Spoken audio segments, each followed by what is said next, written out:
Boa noite, gente.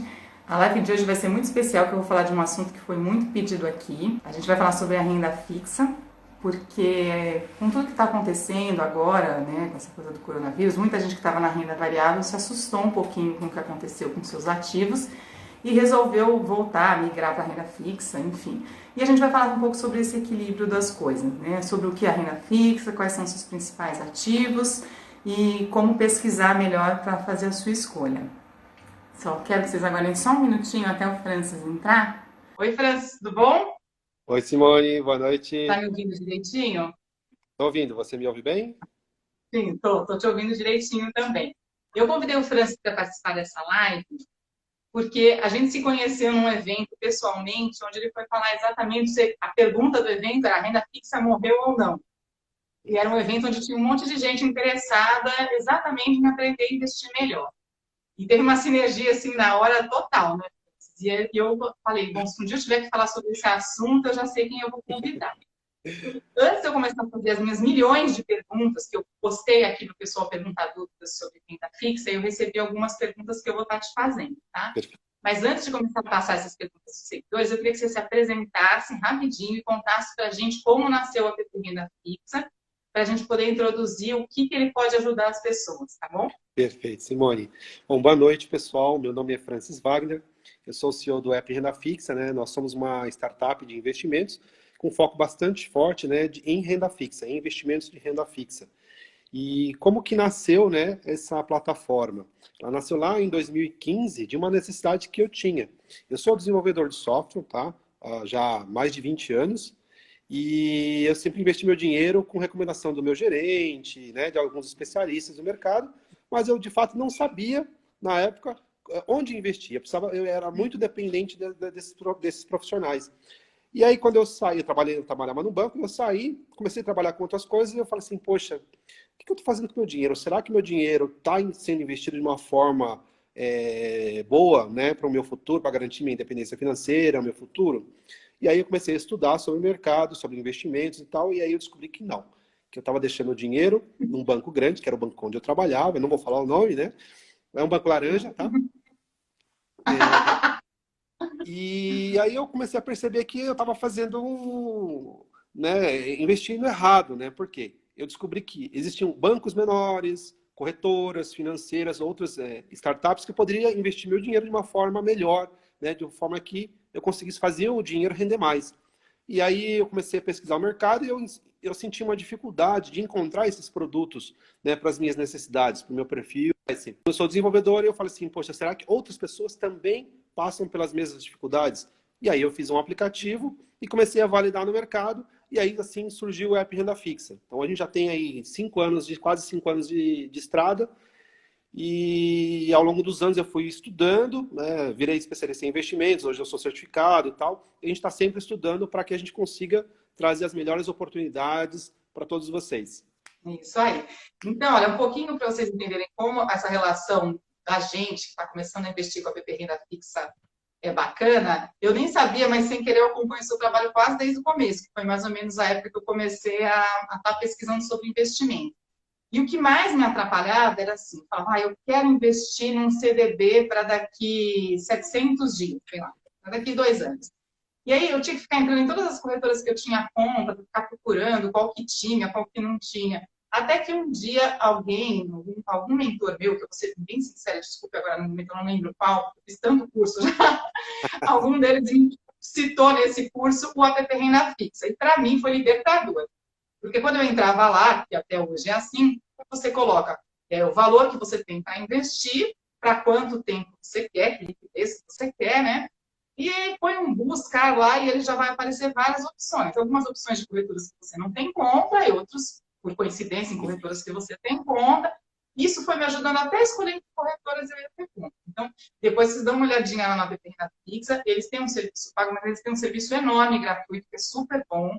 Então, podem ir sem medo, a gente não está tentando fazer nada, por favor. E é realmente ajudar. Vocês podem ir lá que dá para filtrar. A primeira pergunta que todo mundo faz, a mais básica de tudo, é o que é renda fixa? Perfeito.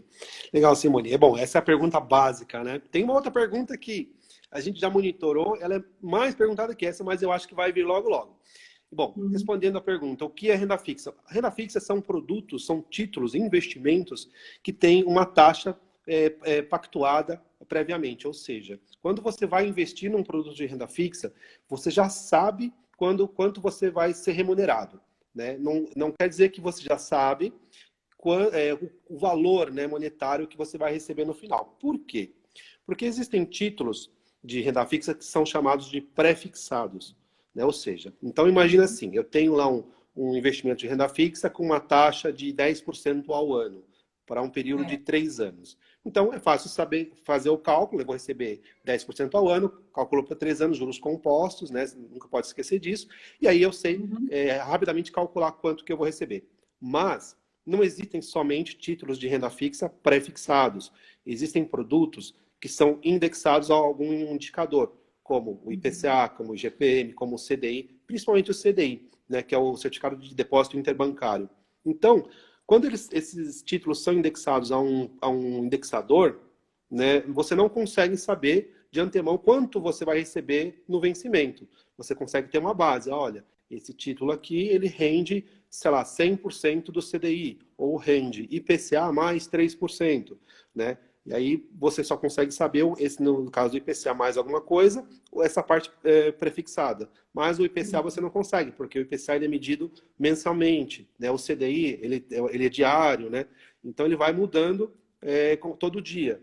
Né? Então, assim, você não consegue saber de antemão. Mas você consegue saber qual é a taxa que foi pactuada. Né? Então, 100% CDI, IPCA mais 3, 10%. Então, isso é um título de renda fixa.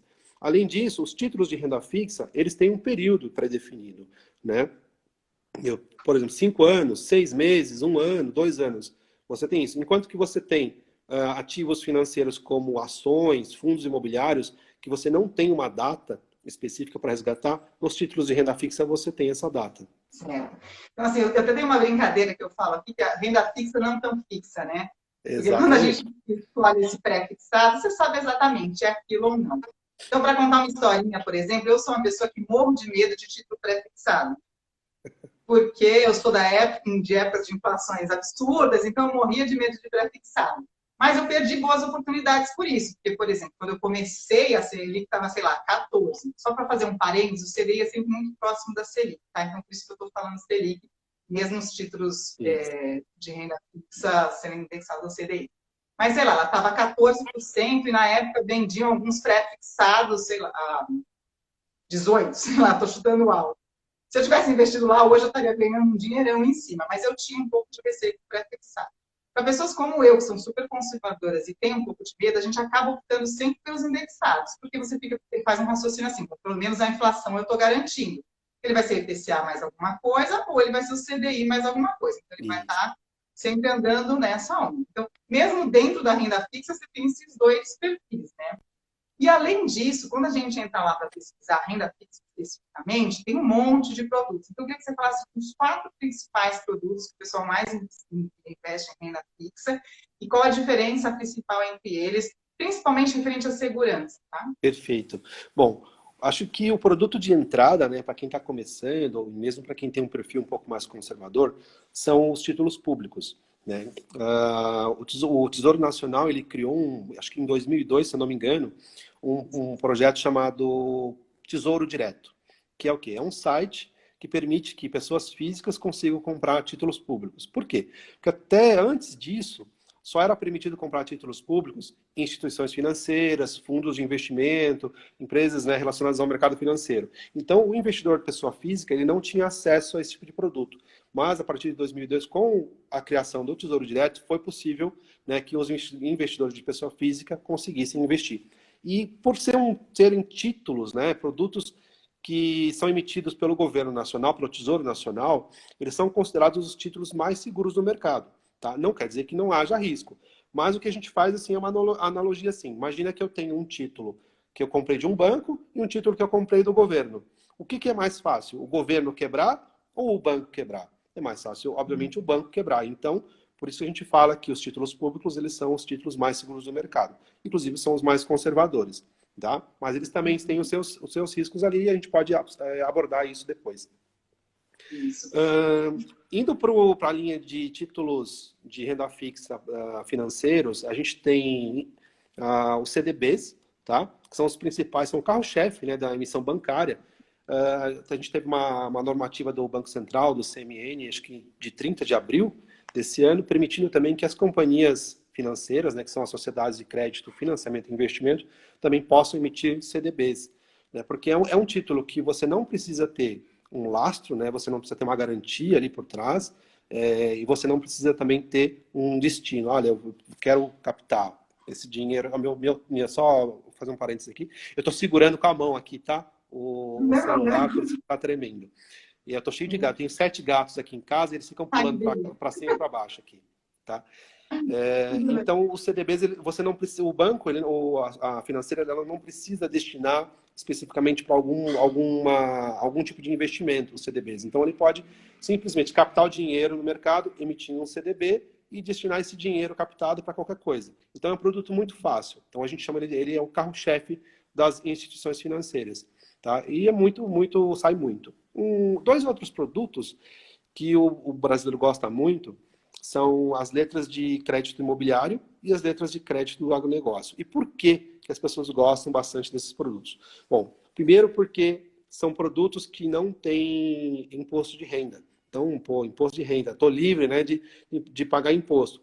Enquanto que o CDB e os títulos públicos eu pago imposto, na LCI e na LCA eu não pago. Então, pode ser um título bem interessante para quem quer começar a investir.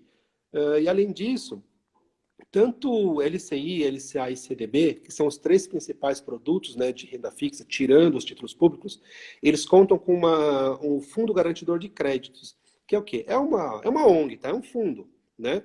É uma instituição sem fins lucrativos que todas as instituições financeiras elas têm que aportar mensalmente ali, de acordo com a sua carteira de crédito. Então, esse fundo ele está cada vez mais, ele vai engordando, né? E ele serve para a proteção do sistema financeiro, não somente para socorrer os bancos, mas também para socorrer as pessoas físicas. Então, se eu, por exemplo, eu comprei um CDB ou uma LCI de uma instituição financeira e essa instituição ela vem a quebrar, né, o FGC ele é acionado e ele vai me ressarcir. Então, obviamente, existem algumas limitações, né? Você só vai ser ressarcido até R$ 250 mil, por instituição financeira e por CPF e tal, mas é muito importante porque isso traz uma segurança para o pequeno investidor, né? Para o pequeno e médio investidor. Imagina, você coloca teu dinheiro, né? Você trabalha a vida inteira e aí você coloca, e faz um investimento e a instituição quebra e você perde o dinheiro, é muito ruim. Né? Então, o FGC ele é um órgão que consegue garantir para a gente, trazer uma segurança para o sistema financeiro. Eu acho que a gente podia dividir assim, então, para ficar de uma forma bem didática, quando a gente opta pela renda fixa, a gente tem as primeiras 2 escolhas, que seria a renda fixa privada ou a renda fixa pública, certo? Qualquer coisa você me corrige, tá? Na pública, na verdade, seria o Tesouro Nacional, o Tesouro Direto, e lá você vai encontrar vários produtos, que é o Tesouro Selic, o IPCA, mais que tem várias datas, com juros semestrais, a gente pode até falar um pouquinho de cada um. Quando a gente vai para a renda fixa privada, o carro-chefe é o CDB, que você falou. E tem uma coisa que a gente tem que ficar na mente muito clara, assim, né? O que são esses investimentos da renda fixa? Nada mais é do que você emprestando dinheiro para alguém, esse alguém empresta esse dinheiro para um outro alguém, ele te devolve os juros que ele comprou com você e ele vai cobrar um outro juros da pessoa. Então, na verdade, é uma relação é uma roda que vai girando de empréstimo.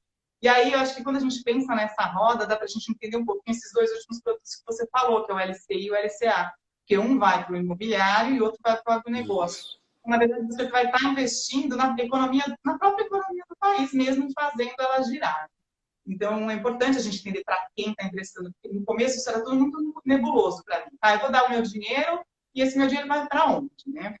Um dos maiores receios, eu recebi inclusive hoje essa pergunta de novo, as pessoas têm muito medo nas corretoras de valores, porque em geral elas pensam, mas eu nem conheço essa corretora e se meu dinheiro sumir.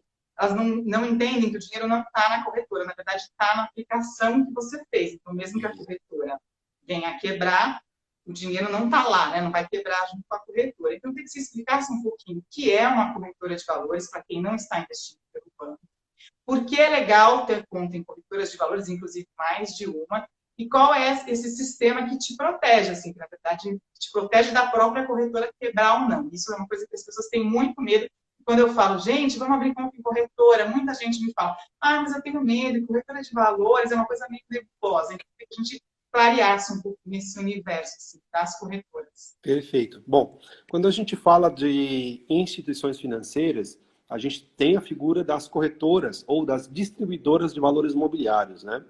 Que são né? Por exemplo, tem várias no mercado, deve ter mais de 30, 40 no mercado hoje em dia, né? Em todas elas, hoje, você não precisa mais ir fisicamente, né, para fazer uma abertura de conta. Hoje é tudo eletrônico, né? Isso traz uma agilidade no processo de abertura de conta e investimento muito grande, né? Então, assim, essas distribuidoras ou corretoras, elas fazem o quê? Elas fazem o intermédio entre a instituição emissora do ativo, né, do investimento. Então, por exemplo, eu tenho lá um CDB que foi emitido por um banco X, né? Ele pode simplesmente, ele mesmo, sair no mercado e captar, falar assim, olha, eu tenho aqui, quero captar 1 milhão em CDBs. Então, ele vai oferecer para a carteira de clientes deles. Ok. Então, mas agora imagina assim, ele vai ter que fazer uma série de campanhas, vai ter que atingir a base de correntistas dele, mas se ele quiser expandir isso, o que ele faz? Ele chega nas corretoras e fala assim, olha, eu tenho aqui esse CDB e eu quero que vocês distribuam para mim no mercado. Então as corretoras vão fazer esse trabalho. Elas vão começar a divulgar para os clientes dela e para outros clientes, captar novos clientes, e falar assim, olha, eu tenho esse CDB aqui do banco X, você não quer comprar a taxa sendo pactuada é a taxa Y. E aí a pessoa vai lá, abre uma conta e vê, poxa, essa taxa aqui está interessante, então eu quero investir.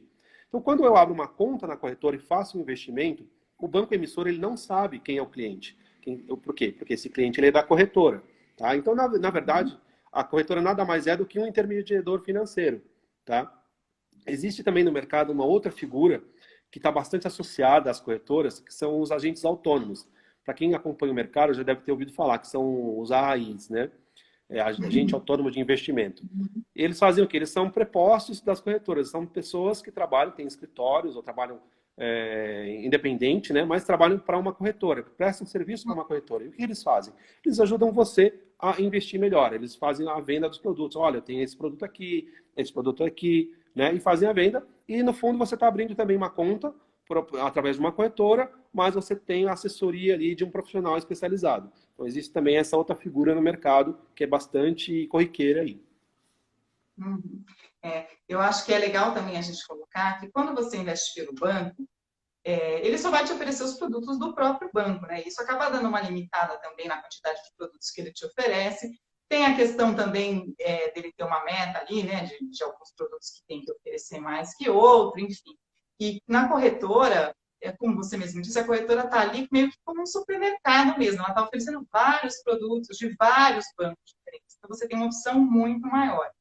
E aí você fala assim, tá bom, se a corretora falir, o que acontece? Responde para o pessoal, o que acontece?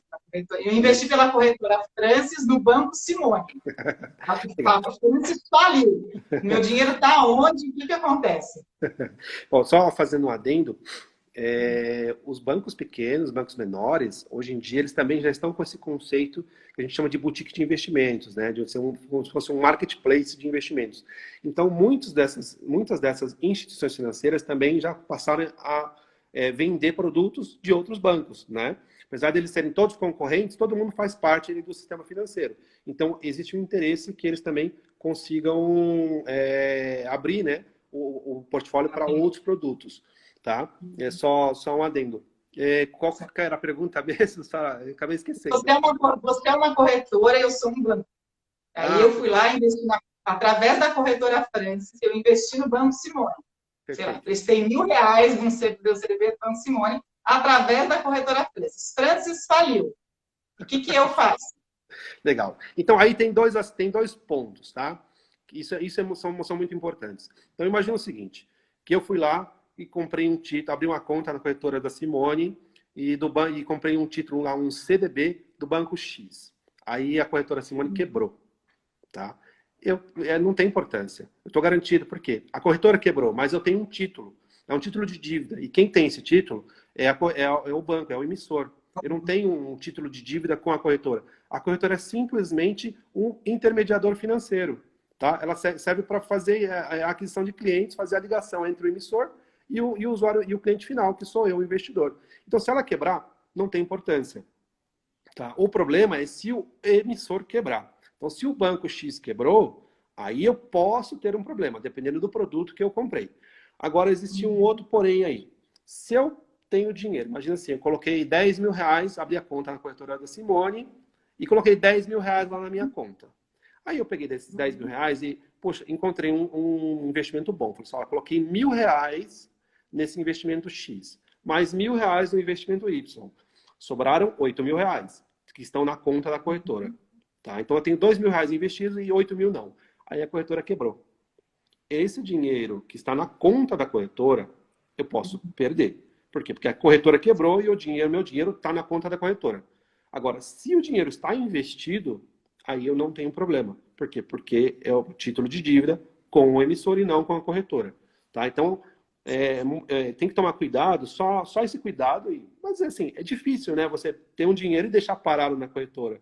Quando você transfere o dinheiro para a corretora, você já vai investir, né? Mas é só para as pessoas tomarem um cuidado, porque às vezes, assim, imagina eu comprei um título, sei lá, ano passado, e esse título está para vencer. Então, vamos supor, vencer hoje o título. Deixei o dinheiro lá parado. Aí chegou semana que vem, eu esqueci que esse título tinha vencido e que acreditou lá R$ 10.000 na minha conta. E está na conta da corretora, né? E aí a corretora quebrou. E eu tinha esquecido, eu perdi esse dinheiro. Posso vir a perder esse dinheiro, tá? Então, é só esse cuidado que as pessoas têm que ter. E como que eu faço para escolher uma corretora? Essa também é uma pergunta que eu recebo muito. Eu já dei algumas dicas assim de onde você achar a lista, tudo, mas você pode falar sobre isso também, que é bacana. Claro, claro. E aí eu só tenho uma conta bancária, de preferência num banco digital, mas enfim, eu tenho uma conta bancária e quero começar a investir, quero ir nesse supermercado que tem um monte de coisas e vou resolver finalmente abrir minha conta na corretora. E aí, como que eu faço para escolher? Perfeito. Bom, se você for um investidor que nem eu, você vai abrir conta em umas 5, 6 corretoras, tá? Na verdade, assim, como o processo é um processo digital, ou seja, eu não preciso ir fisicamente até uma corretora para abrir a conta, consigo abrir pela internet, é muito fácil abrir, inclusive, né? Tem corretora hoje em dia que eu consigo abrir uma conta em 10, 15 minutos, então é muito rápido, né? Então, assim, vale a pena você abrir conta em várias corretoras para que você consiga aproveitar as oportunidades em cada uma delas, né? Porque às vezes eu tenho, imagina assim, o banco X ele está emitindo CDBs e quer que as corretoras distribuam para ele. A corretora A, ela vai distribuir esse título, imagina que é um CDB, com uma taxa, sei lá, de 105% do CDI para 3 anos. A corretora B, ela pode ofertar esse mesmo produto, esse mesmo CDB, com uma taxa, sei lá, de 106%, 107% do CDI. E aí, se eu não tenho conta aberta nessa corretora B, eu só tenho na A, eu não consigo aproveitar essa melhor oportunidade, né, que está sendo mais vantajoso para mim, uma taxa mais alta, eu não consigo aproveitar na corretora B, porque eu não tenho conta nela. E aí, mas eu posso abrir uma conta também na corretora B? Pode. Só que aí, às vezes, o que acontece? Aí você vai abrir uma conta na corretora B e esse produto ele já saiu, já esgotou, entendeu? Então, você acaba perdendo a oportunidade. Então, o que eu falo? Abra conta, a gente lá no app Renda Fixa tem uma funcionalidade que é o ranking de instituições financeiras. Você pode entrar lá e você vai ver a nota de cada uma delas. É bem um ranking mesmo. E aí você pode abrir conta lá em umas 4, 5 corretoras, sem ter problema nenhum. Entendeu? Hoje em dia, para produtos de renda fixa, não tem quase mais diferença. Antigamente, quando eu comecei a investir, as corretoras elas cobravam taxas de administração.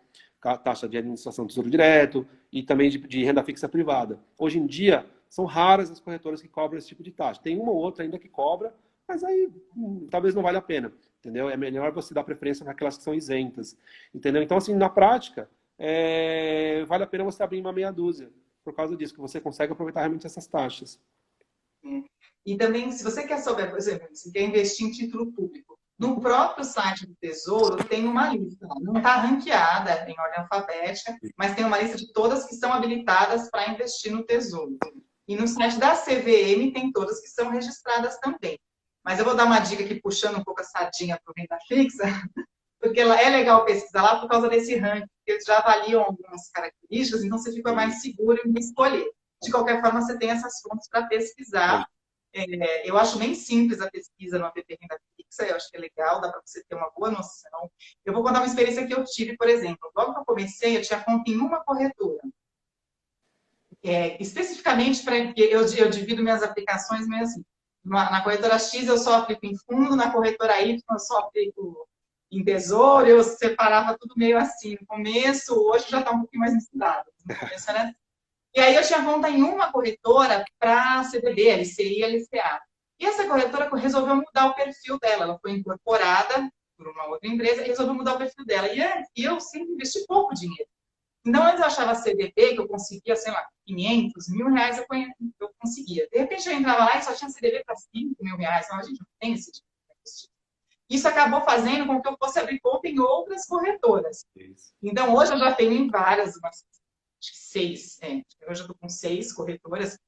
Eu tenho conta aberta em mais, mas eu tenho aplicações assim, em 6 corretoras, porque eu fui percebendo que realmente me limitava muito quando eu ficava em uma. Eu cheguei até a escrever para eles na época. Eles falavam, não, a gente está mudando um pouco o perfil. Eu falei, eu percebi, né? Meu perfil já não se encaixa mais aí, porque eu não tenho dinheiro para colocar aí. Então, assim, eles estão empresas, né? Então, eles vão, às vezes, querendo mudar o perfil deles. Então, é legal realmente você ter em mais de uma e não precisa ter esse medo. Como o Francisco falou, se tiver o dinheiro na corretora e ela quebrar, você vai perder. Mas se o dinheiro estiver aplicado, esquece que está lá. Agora, vamos falar um pouquinho mais do FGC, que você falou assim por alto, mas também é uma coisa que assusta muitas pessoas. Normalmente, os CDBs que pagam mais para a gente são de bancos menores que têm riscos maiores de queda. Como eu avalio se eu quero ou não correr esse risco, né? Como que eu vou saber se aquele banco está me oferecendo um CDB a 124% do CDI, se vai valer esse risco ou não? Porque uma das coisas que as pessoas falam assim, mas se é para correr risco, então eu já vou avaliar. Já que é para aplicar num banco que eu não sei se vai quebrar ou não. Então, é uma discussão que às vezes acontece, né? Porque você está te oferecendo muito, porque o banco está passando por problemas. Tá, eu não sei nada disso e eu fui lá na renda fixa, achei um CDT, nossa, 145%, uau, quero ele, né? E aí é um banco que eu nunca ouvi falar, não sabia nem que esse banco existia. Como que eu faço para saber se eu invisto ou não naquele banco e ter ciência do risco que eu estou correndo ali? E se todo banco tem o FGC, se eu realmente vou estar garantida, se eu posso me jogar nisso. Perfeito. Bom, vamos lá, legal. Essa é uma pergunta excelente. Então, assim, todos os bancos, eles têm garantia do FGC. Por quê? A garantia não é por banco, não é por instituição financeira, ela é por produto, tá? Então, quais são os principais produtos que têm a proteção do FGC? O CDB, a letra de câmbio, a LCI, a LCA, o DPGE, que não é muito comum, mas tem garantia, a poupança, né? Esses são os principais produtos financeiros que têm garantia do FGC. Existem outros. Quem quiser saber mais, pode entrar no site do FGC e dar uma olhadinha na lista, ela é bem extensa, tá? Tem bastante produto lá, mas os principais são esses, tá? E o FGC ele tem uma limitação que é assim, são R$ 250 mil que estão garantidos por CPF, ou seja, por pessoa, tá? E por conglomerado financeiro. E isso faz uma diferença, tá? As pessoas acham que é por CPF e por instituição financeira, mas não é, é por conglomerado. Qual é a diferença? Imagina que eu tenho um CDB de R$ 250 mil no banco A. Se esse banco A quebrar, eu estou garantido. Ok. Agora, se eu tenho R$ 250 mil no banco A e no banco B, e mais R$ 250 mil no banco B, ou seja, tem R$ 500 mil em 2 CDBs de bancos distintos. Se os dois quebrarem, ok, eu estou garantido. Agora, imagina assim, se esses dois bancos pertencerem ao mesmo conglomerado financeiro, e esse conglomerado quebrar, eu não vou ter os R$ 500 mil de volta. Eu vou ter os R$ 250 mil. Por quê? Porque a garantia do FGC é por conglomerado financeiro e não por instituição financeira. Então, existe um detalhezinho sutil, mas que para quem tem já um investidor, né, mais qualificado, assim, médio investidor, pode fazer uma diferença. Para mim, tanto faz, porque eu não tenho esse dinheiro todo. O Simone, né, já entra nesse perfil, então, né, beleza. Mas, então, já observa isso, tá? Mas como eu não entro... Mas é um detalhe sutil, mas que pode fazer diferença para algumas pessoas, tá? Então, assim, a pessoa não precisa ter medo de investir num banco com risco de quebrar. Por quê? Imagina o seguinte, eu gosto de dar esse exemplo, porque assim, as pessoas, também é uma coisa um pouquinho mais avançada, uma técnica, que é assim, imagina o seguinte, depois você entra lá no app RendaFix e dá uma olhada, comparar as taxas. Então, você pode pegar lá um título, um CDB, com uma maior taxa que tiver daqui do banco X, tá? Se estiver sendo ofertado em outras corretoras com uma taxa menor, pega de onde tiver com a taxa maior, não importa. Pega sempre a taxa que tiver melhor. Se aquele banco quebrar, você está garantido, respeitando os 250 mil reais. Então, imagina o seguinte, imagina, olha que interessante, imagina que eu sou um investidor que quero colocar um dinheiro para daqui, sei lá, para um investimento daqui 5 anos, tá? Um período médio, 5 anos, tá? Curto para médio. E aí, eu coloquei esse dinheiro num banco que tem risco de muito grande de quebrar, certo? E aí, quando dá 6 meses ou 1 ano, o banco quebrou. Ou 2 anos, o banco quebrou, certo? O FGC vai me ressarcir, correto? Olha o que acontece. Imagina que eu peguei um CDB a 140% do CDI para 5 anos, tá? E esse banco deu 1 ano, quebrou. Se você consultar hoje no Renda Fixa e você pegar o CDB desse mesmo banco ou de qualquer outro banco, para um prazo de 1 ano, tá? Vai estar com uma taxa bem menor.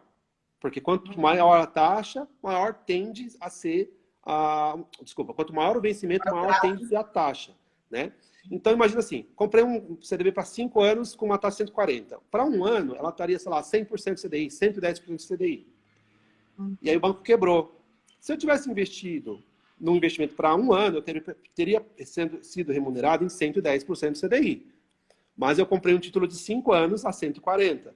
Então, todo dia útil, eu estou sendo remunerado ali. O meu investimento está sendo remunerado, está rendendo. Quando chegou 1 ano, o banco quebrou, eu fui remunerado a 140% do CDI, em vez de 110. Ou seja, eu usei o fato de ser um banco com risco maior, ou seja, ele teve que pagar uma taxa maior, e o banco quebrou, eu fui ressarcido pelo FGC, mas eu aproveitei essa taxa maior, aproveitei 30% do CDI a mais. Entendeu? Não sei se ficou claro isso, esse raciocínio. Você aproveitou a vantagem do tempo, né? Que, exatamente. Só para as pessoas entenderem que o FGC vai te pagar, você me corrige, o meu banco faliu hoje. E aí o FGC vai me pagar o que o meu investimento rendeu até o dia que o banco faliu. Exatamente. Né? Por isso que você está falando isso. Porque, na verdade, por exemplo, diferente da poupança que só rende na data de aniversário, quando você investe na renda fixa, ela vai, sem ser a poupança, ela está rendendo diariamente. Então, no dia que o banco faliu, fechou ali a conta.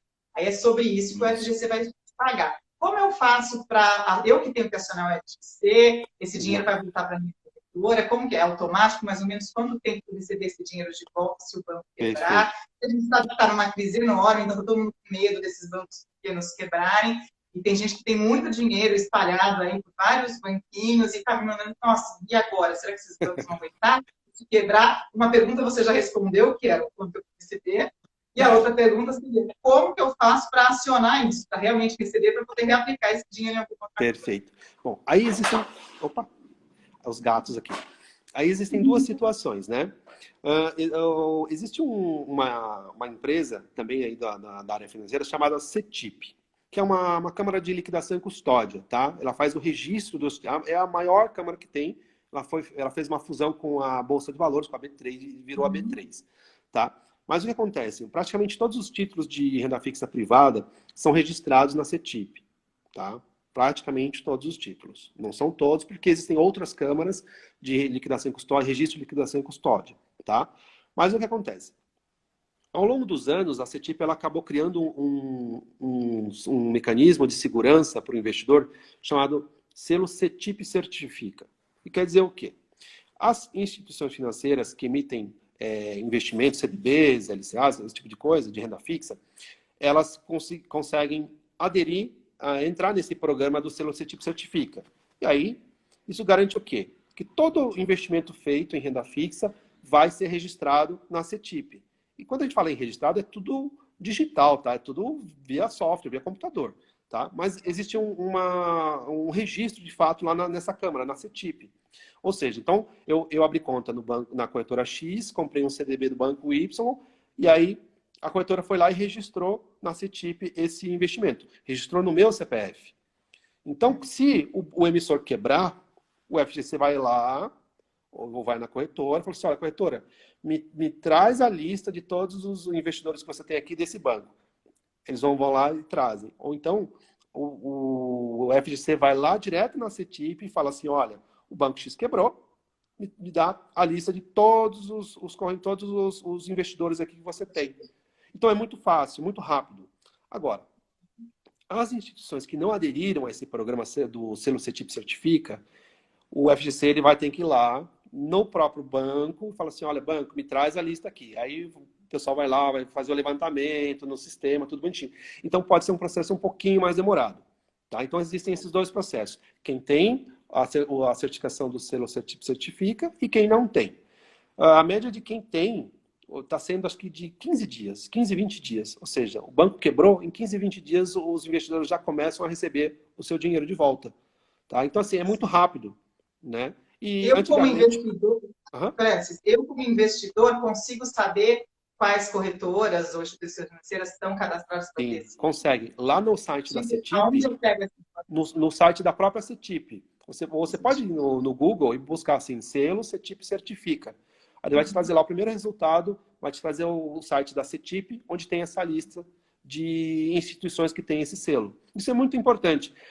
Tem bastante, hoje já deve ter mais de 20, deve ter umas 30 instituições financeiras que já têm esse selo. Isso é muito legal, porque isso traz uma segurança também para o mercado, né, para o pequeno e médio investidor. E outra coisa também que eu lembrei agora, que tem gente que fala assim, como que eu tenho certeza que a corretora investiu o dinheiro que eu mandei ela investir? E aí a gente entra nessa pesquisa que você falou, como a CETIP, por exemplo, e o próprio Tesouro. Né? Mas supondo eu investi X reais no Tesouro, qualquer Tesouro que seja, e mais X reais em CDB. Como que eu tenho certeza que a corretora investiu o que eu mandei? Onde eu vou conferir se isso está investido? Perfeito. Se eu sou uma pessoa mega desconfiada. Então, se essa corretora ela tem esse selo CETIP Certifica, ela é obrigada a registrar todo o investimento lá. Tá? Então, não tem dúvidas. Porque existe um processo de auditoria. Né? Então, para que a corretora consiga ganhar esse selo, ela tem que passar por um processo de auditoria e ela é constantemente auditada para que haja essa garantia desse registro. Agora, para as corretoras que não têm esse selo, aí é mais complicado. Tá? A própria CETIP ela lançou um site chamado CETIP Meus Investimentos. Pode ser que agora, com a fusão com a B3, tenha mudado, tá? esse nome, mas você consegue consultar os teus títulos ali. Acho que existe um site também que é da B3, que já era da B3 antes, que é o SEI, que é o canal eletrônico do investidor. Ali você pode criar uma conta. Acho que, na verdade, quando você abre uma conta na corretora, você faz o investimento, eles já criam para você uma conta lá. Aí você consegue acessar e você consegue consultar os teus títulos. No SEI, a única coisa que eu acho que não entra no SEI são fundos, né? Os fundos você tem que fundos colocar, não tem, se você tiver algum controle, porque aí não. já vai para outro controle, né? Porque tem alguns aplicativos onde a gente lança os nossos investimentos, que eles inclusive já trazem, se você é cadastrado no SEI, eles já trazem esse seu investimento direto para o aplicativo. E aí, quando você faz algum outro investimento tipo um fundo, você tem que colocar manual. Mas fora isso, mesmo as ações, no SEI, ele traz tudo, né? O SEI traz. O SEI traz fundos imobiliários e ETFs, por exemplo. Lá você tem isso. E ações também. E os títulos de renda fixa você tem. Eu não sei se são todos. Eu acho que não são todos, porque, por exemplo, o Sofisa, eu acho que ele não registra na CETIP. Não tenho certeza. Ou, dependendo do valor, ele vai e registra. Valores pequenos, ele não registra. O Nubank, ele não usa a CETIP. Eu vou falar até uma coisa legal. O Sofisa, por exemplo, tem CDB a partir de R$1. Exatamente. Então, tem fazer propaganda, mas para quem quer começar a investir, uma alternativa para poupança, né? Vale muito a pena. Mas assim, por exemplo, o Nubank tem aquela Nuconta, eles não registram na CETIP. Então você não tem acesso, quando você loga no SEI, você também não consegue ver o teu título ali. Tá? Então, assim, também não é para ficar assustado. O Nubank não registra. Não tem problema, ele registra em outro lugar. Todos os títulos de renda fixa eles são registrados em alguma câmara de liquidação e custódia, que não necessariamente precisa ser a CETIP, tá? Então, assim, existe outra câmara, tá? Porque, na verdade, as pessoas não entendem, mas a B3, que hoje é a CETIP, né? O Bovespa, na verdade, é uma empresa privada, né? Isso. Então, assim, tem essas empresas que participam. Só um minuto. Estão perguntando para a gente como saber quem é ou não certificado pela CETIP. Você já respondeu, mas se quiser repetir, acho que o pessoal perdeu. Você pode colocar lá no Google, lá, CETIP, selo CETIP Certifica. Aí você vai cair no site da CETIP, onde tem todas as instituições que têm o selo CETIP Certifica. É bem Isso. simples. E também ressaltar que também, como você falou, não precisa ter medo se não tiver na CETIP, né? Porque, na verdade, as corretoras, elas estão registradas e regulamentadas. Então, assim, Isso. só que isso é uma segurança a mais. E acho importante Exatamente. a gente falar dessa segurança a mais, porque tem muita gente que não sai da poupança por pura insegurança. Então, como a poupança, a gente só 70% da Selic, e a Selic hoje está em 3%, eu acho que a gente precisa realmente perder esses medos, porque senão daqui a pouco a gente vai estar pagando e não ganhando. Né? E aí eu Exatamente. vou tentar isso com uma nova pergunta que sempre fazem para mim. Gente, mas com essa Selic baixando tanto, ainda vale a pena investir na renda fixa? Sempre vale, na verdade, né? Até no começo da live você falou assim que tem investidores que falam assim, a Selic está baixa, então vou direto para a renda variável. E não é bem assim, né? Não é. Existem diversos tipos de investidores e cada investidor tem objetivos diferentes, né, de investimento, né? Então, assim, não dá para você sair da renda fixa, sair da poupança e ir direto para a renda variável. Acho que é importante, né, todo mundo perder o medo da renda variável, tá? Começar a meter as caras na renda variável, entender como funciona um fundo imobiliário, um ETF, uma ação. Isso é fundamental, tá? Mas é importantíssimo que as pessoas tenham em mente que a renda fixa ela é um produto com uma segurança maior, com menos volatilidade, né? Que ela consegue contar e tem uma liquidez, né? Tem produtos com liquidez. Então, imagina o seguinte, eu preciso ter um colchão de reserva de emergências, né? Pô, fiquei desempregado. E agora o que eu faço? Perdi minha fonte principal de renda. Né? Se eu não tiver um dinheiro ali investido de uma forma que eu tenha, consiga resgatar quando eu precisar, eu estou ferrado, né? Tipo, putz, né? E aí, às vezes, vamos supor, eu coloquei todo o meu dinheiro na renda variável, tudo em ações. E as ações despencaram, né? Agora a gente teve essa pandemia, imagina assim, o mercado tava né, pujante lá em cima, e aí despencou. E agora eu fiquei desempregado. E eu preciso do dinheiro. Eu posso chegar no mercado e vender as ações? Posso. Mas e o prejuízo? Entendeu? Enquanto que se eu tivesse ficado na renda fixa, ou colocado uma boa parte do meu dinheiro em renda fixa, eu estaria protegido contra essas oscilações do mercado. Entendeu? Então, assim, é muito importante que as pessoas elas tenham o colchão de emergência delas na renda fixa. E não só o colchão. Né? É importante que as pessoas elas comecem a investir pensando nos seus objetivos. Olha, eu quero comprar um carro daqui 3 anos, quero comprar uma casa daqui 10 anos, eu quero casar, quero fazer uma viagem de férias. Esse tipo de coisa, começar a pensar, se programar para fazer isso, né? E aí começar a investir de acordo com esses objetivos. Então, por exemplo, eu preciso economizar 10 mil reais para fazer a minha viagem de férias daqui 2 anos. Poxa, então que tipo de investimento que eu vou fazer para que daqui 2 anos eu tenha 10 mil reais, né, para garantir essa minha viagem? Então, você vai buscar investimentos que compõem uma carteira ali para você, para esse objetivo. Né? E essa carteira, ela vai ter diversos tipos de investimentos. Pode ter poupança, pode ter renda fixa, título público, pode ter ações, pode ter fundos imobiliários, mas, obviamente, cada um na sua proporção, levando sempre em consideração o teu risco de investidor. Eu tenho um caso, assim, eu trabalhei num banco, né, por muitos anos, e lá esse banco ele tinha a previdência privada. Quando eu saí, eu continuo com essa previdência, eu continuo aportando lá nessa previdência, e eu tenho perfis de investimento lá. Então, tem o perfil ultraconservador, que eles investem, acho que até 3% em renda variável, o resto é tudo renda fixa. E eu chego até o RB40, 45, que eles colocam até 45% em renda variável. E recentemente eu participo de um grupo lá de ex-funcionários desse banco, e o pessoal estava desesperado, porque agora, quando foi em abril, o fundo da maioria das pessoas caiu 10%, que era o fundo moderado. O meu é o arrojado. O meu caiu 16%. Né? As pessoas, não, eu vou mudar o perfil, vou colocar para o perfil ultraconservador. Eu falei assim, não, gente, calma. Renda variável, estamos no mercado, em cenário de pandemia, é um cenário atípico, né? Não pode mudar agora. Agora não é hora de mudar. Por quê? Despencou. Então, deixa normalizar para que o fundo consiga se recuperar e aí sim, você lá na frente, você decida se muda ou não. Então, assim, por que as pessoas elas investiram nesse fundo? Elas não sabiam o que era esse fundo. Então, a pessoa vai lá e... Tinha lei.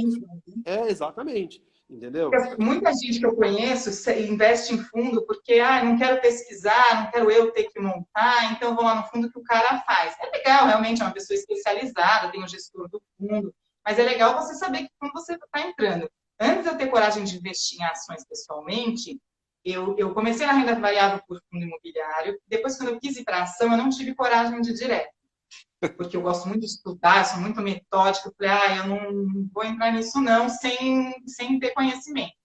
E eu investi num fundo de ações. Eu tenho ele até hoje. Hoje eu já invisto em ação eu mesma, né? Faço minha carteira lá. Mas eu tenho esse fundo de ações porque eu preferi colocar no fundo, mesmo eles me cobrando taxa de administração, porque eu sabia que ele sabia o que eu estava fazendo e eu não sabia. Então, o fundo é sim uma questão, mas ele tem cobranças de taxas, então você tem que fazer a conta, tem que entender que produtos ele faz, exatamente, faz parte dele, exatamente por isso, né? De repente você está no fundo que 45% dele é renda variável, mas você não tem estômago para renda variável. Quando ele começa a cair, dá um desespero. Então, montar sua própria carteira e quer destinar para alguém fazer isso por você, que é um gestor, vão ter uns custos por isso, porque eles estão trabalhando para isso. E aí isso é tema para uma outra live, porque fundo você tem que olhar muitos detalhes antes de escolher o seu. Mas tem uma coisa que você me contou que eu achei até engraçado, que você falou, não, eles viram que estava caindo e ficaram desesperados. Essa semana aconteceu isso com uma pessoa que aplicava em fundos em Tesouro Direto, do IPCA 35, uma coisa assim. Aí ela me mandou uma mensagem desesperada, falou, gente, eu tenho menos do que eu tinha colocado. E eu falei, calma, não é isso. E aí eu expliquei direitinho como funciona isso. Então eu queria que você explicasse para as pessoas como que é, no caso do título público, quando você quer vender ele antes da data que você comprou, os riscos que você corre com isso, e quando você vai manter ele até o final, qual é a garantia dele. E depois você me explica como que a gente faz isso nos privados, no CDB, se eu consigo no mercado secundário para vender. Porque, por exemplo, eu não fiz nada em nenhum investimento de liquidez diária e agora eu estou na pandemia e preciso resgatar algum investimento meu. Fui lá olhar no Tesouro, vi que estou perdendo. Meu Deus, será que algum CDB eu consigo vender? Então, eu queria que você falasse dessa situação agora. Perfeito. Legal. Bom, focando primeiro nos títulos públicos, tá? Os títulos públicos, eles têm uma dinâmica própria. Então, assim, hoje no mercado existem 3 tipos de títulos públicos. O Tesouro Selic, que é o produto mais conservador do mercado. Esse você pode comprar sem erro e não precisa ter medo de, tem que deixar até o fim, até o vencimento. Você pode resgatar a hora que você quiser, não tem problema, você não vai perder o seu dinheiro, tá? E existem os títulos pré-fixados e os títulos pós-fixados, que são o Tesouro IPCA+. E dentro desses dois, o Tesouro IPCA+, e o Tesouro pré-fixado, existem os que pagam juros semestralmente, tá? Mas para quem está pensando em acumular patrimônio, não vale a pena esses que pagam cupom de juros, porque o cupom de juros desconta a rentabilidade do título, tá? Então, fica no pré-fixado e no Tesouro IPCA. Só que o que acontece? Esses produtos, esses 2 tipos de investimentos, Tesouro pré-fixado e Tesouro IPCA, eles têm marcação a mercado. Isso quer dizer o quê? Que a taxa deles, ela pode mudar diariamente. E quando muda essa taxa, o preço dos títulos também muda. E assim, a marcação a mercado, ela vai trazer um efeito de que a taxa ela é inversamente proporcional ao preço do título. Então, assim, na prática quer dizer o seguinte: se eu comprei um Tesouro IPCA hoje, 2035, com uma taxa de 3% ao ano, e daqui um mês eu quiser vender, e essa taxa ela tiver for IPCA mais 2%, ou seja, a taxa caiu, o título ficou mais caro, né? Porque ela é inversamente proporcional ao preço. Né? E aí eu posso ter um lucro. Tá? Agora, se a taxa subir, imagina que o governo muda aí o cenário, em vez de ter um cenário de queda, ele inverte, fala assim, olha, precisamos travar a economia, porque senão vai gerar inflação, e aumentou. E aí o título foi lá, virou IPCA 2035 mais 4%. Quando a taxa sobe, o preço do título cai. Então, vamos supor que eu paguei R$1.000 nesse título, e aí daqui um mês eu preciso vender, e a taxa subiu, e agora essa está custando R$600. Eu vou vender ele a R$600. Então, nesse cenário, eu posso ter prejuízo. Tá? Agora, isso só acontece por causa da marcação a mercado, ou seja, até o vencimento. Quando chegar no dia do vencimento do título, aí não existe mais isso. Quanto que eu vou receber? Você vai receber IPCA mais a taxa que você comprou. Então, se eu comprei a IPCA Uhum. mais 3%, você vai receber IPCA mais 3% no vencimento. Só que qualquer prazo, Independente do que aconteceu com esse título ao longo do tempo, né? não Eu acho que importa. a confusão é essa que as pessoas fazem. Nossa, logo que a gente começa a investir, a gente entra todo dia para ver as coisas, né? E aí você fica doido, você fala, meu Deus, tá, sumiu, perdeu. Então, assim, eu acho que é importante a gente falar isso. Então, Exato. quando você quer um investimento para se resgatar a qualquer hora, no caso do título público, Selic. No Selic. caso do título privado, você tem que procurar um que esteja escrito liquidez diária. Aí, nesse Exatamente. caso, você vai sacar a hora que você quiser e tudo Isso. bem. Agora, quando você compra com uma data de vencimento, você pode ganhar ou perder vendendo antes. Então, na verdade, o melhor para não ter sustos é você manter ele até a data. Tem Isso. gente que até faz o que a gente chama de trader, né, que é ficar ganhando, vendendo o produto quando a taxa levanta, mas aí a pessoa tem que dedicar um tempo e querer fazer isso. Eu acho que nem é o caso muito do nosso perfil aqui, que a gente está falando com uma pessoa que trabalha com outra coisa e o E, investimento é para a vida dela mesma. Então, exato. a gente precisa ter essa consciência. Não é que você não vai poder vender o título, você até vai, porque o Tesouro te dá uma garantia de recompra. Só que aí você vende pelo que ele está valendo naquele dia. Então, talvez você perca. Então, é melhor deixar até o vencimento. Por isso que o Francis até falou que a gente tem que ter um objetivo na hora de investir. Se você tá, o objetivo é a reserva de emergência, então você tem que procurar a liquidez diária, que seria o Selic ou algum outro investimento em liquidez diária. Agora, por exemplo, a pessoa nunca investiu em título público, colocou tudo em CDB, LC e LCA, mas ela não fez reserva de emergência, precisa vender agora. Ela consegue vender isso no mercado secundário? Ela perde ou ganha? Como que funciona? Consegue. Então, existem produtos como o CDB que eles têm um mercado secundário, tá? Então, se eu comprei um CDB do Banco X na corretora Y, e eu chegar lá na corretora, olha, eu preciso do dinheiro, a corretora pode te ofertar uma taxa menor, tá? Do que ela te pagaria, mas ela pode recomprar o teu título. E aí ela vai vender no mercado secundário. Isso pode acontecer. O CDB, especificamente, ele é um título nominativo transferível, endossável. Isso quer dizer o quê? Que, na teoria, eu posso pegar, eu tenho um CDB, eu comprei, sei lá, 10% ao ano, pré-fixado, né, para 3 anos. E aí eu falo assim, Simone, você quer comprar esse CDB? E você poderia comprar esse CDB de mim. Teoricamente, você não precisaria, eu não precisaria vender na corretora ou vender para o emissor. Tá? Eu poderia vender para você. Mas como é tudo, hoje em dia, tudo eletrônico, você depende de uma instituição financeira para que faça esse trâmite. Tá? Mas ele pode sim. E se você comprou também de um banco, ele também pode recomprar esse produto. E falando sobre transferência, outra dúvida que eu também recebo às vezes é de gente que está muito descontente com a corretora que está trabalhando e quer transferir os títulos que tem lá para outra corretora. E Perfeito. aí, tá, isso é fácil, não é fácil, eu consigo fazer, em quanto tempo, é possível, como que é essa parte de você transferir o que está custodiado naquela corretora para uma outra, porque você não Perfeito. está satisfeito com o atendimento, porque às vezes você abre a Claro. conta na corretora fácil, mas na hora que você quer tirar uma dúvida, às vezes você não consegue. Uhum. Serviço, Exatamente. eu acho que, eu vou falar pessoalmente, os serviços melhoraram muito os atendimentos das Sim. corretoras de quando começou para agora. Mas ainda tem suas falhas, sim, e como toda empresa, e às vezes você fica de bode de uma e fala, eu não quero mais trabalhar com essa corretora, quero transferir todos os meus títulos. Como que eu faço isso? Perfeito. Bom, é bem simples o processo, tá?